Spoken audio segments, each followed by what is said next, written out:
2009 সালে বিডিআর হত্যাকাণ্ডে সাবেক প্রধানমন্ত্রী শেখ হাসিনা, শেখ সেলিম ও ফজলে তাপস সরাসরি জড়িত ছিলেন এমন অভিযোগ করলেন এই ঘটনায় নিহত বিডিআরের সাবেক মহাপরিচালক মেজর জেনারেল শাকিল আহমেদের ছেলে রাকিন। রাজধানীর এরাওয়া কনভেনশন সেন্টারে পিলখানা হত্যাকাণ্ডের সঠিক বিচারের দাবিতে নিহত সেনা পরিবারের সদস্যদের সংবাদ সম্মেলনে এই কথা বলেন তিনি। এই হত্যাকাণ্ডের সাথে জড়িত শেখ হাসিনা, ফজলে তাপস, শেখ সেলিম আর তাদের অনেক লোক আছে যাদের সাথে কমপ্লিসিট। আমি ক্ষমা চেয়ে নিলাম, আমি বলে দিলাম এটা সত্য। আর ওই নাটক সাজানো এই রহস্য আমরা চাই না। সাবেক প্রধানমন্ত্রী এই সরাসরি এখানে জড়িত। আমি জানি আন্টিরা কি গো থ্রু করেছে, 11টা বছর একটা পার্টনার, একটা ফ্রেন্ড না থাকা।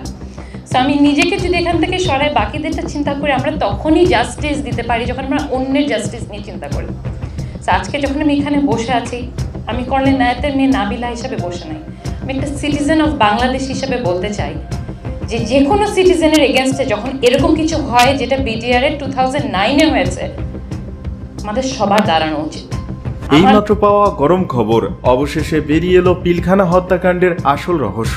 2009 সালে বিডিআর হত্যাকাণ্ডে সরাসরি জড়িত শেখ হাসিনা, শেখ সেলিম ও ফজলে তাপস। দাবি নিহত মেজর জেনারেল শাকিলের ছেলের। পিলখানা হত্যাকাণ্ডে নিরপেক্ষ পুনঃতদন্ত এবং এর পরিকল্পনাকারী সাবেক প্রধানমন্ত্রী শেখ হাসিনার বিচারের দাবি জানিয়েছেন নিহত সেনা কর্মকর্তাদের পরিবারের সদস্যরা। আজ দুপুরে রাজধানীতে এক সংবাদ সম্মেলনে তারা বলেন, বিডিআর হত্যাকাণ্ডের পেছনে শেখ হাসিনা ছাড়াও শেখ সেলিম ও শেখ ফজলে তাপস সহ আরো অনেকে জড়িত। কিভাবে শেখ হাসিনার নির্দেশে পিলখানায় হত্যাযজ্ঞ চালানো হয়েছিল সেদিন, কি বললেন নিহত মেজর জেনারেল শাকিলের ছেলে, এ নিয়ে থাকছে বিস্তারিত প্রতিবেদন।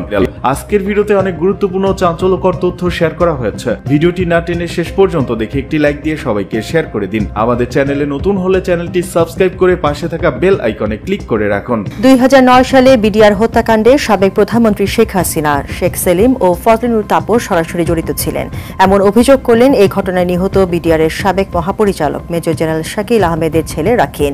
রাজধানীর এরাওয়া কনভেনশন সেন্টারে পিলখানা হত্যাকাণ্ডের সঠিক বিচারের দাবিতে নিহত সেনা পরিবারের সদস্যদের সংবাদ সম্মেলনে এই কথা বলেন তিনি। নিহত সেনা কর্মকর্তার সন্তানরা বলেন, পিলখানায় বিদ্রোহ হয়নি, পরিকল্পিতভাবে 57 সেনা কর্মকর্তাকে মেরে ফেলা হয়েছে।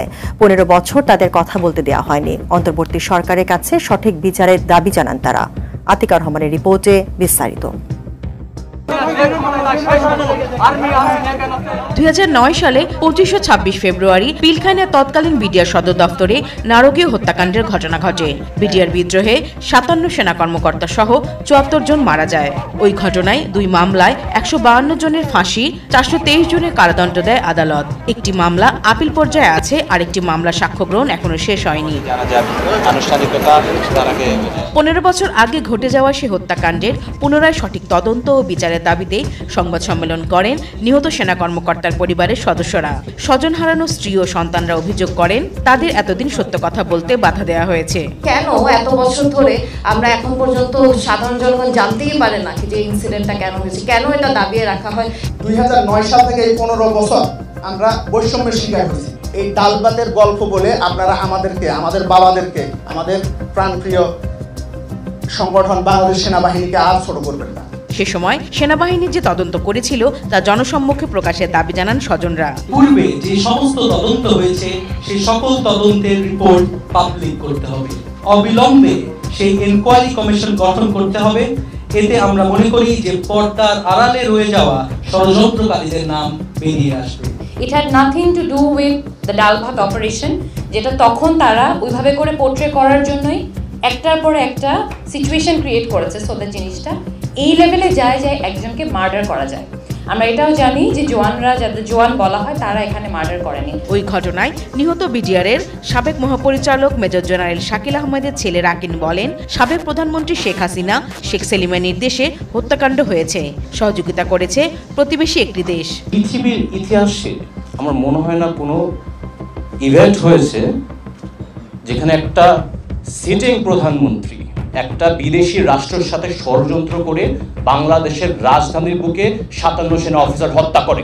এই হত্যাকাণ্ডের সাথে জড়িত শেখ হাসিনা, ফজলে তাপস, শেখ সেলিম আর তাদের অনেক লোক আছে যাদের সাথে কমপ্লিসিট। 25 ফেব্রুয়ারি সেনা শহীদ দিবস পালনের দাবি জানান বিডিআর বিদ্রোহী নিহতের স্বজনরা।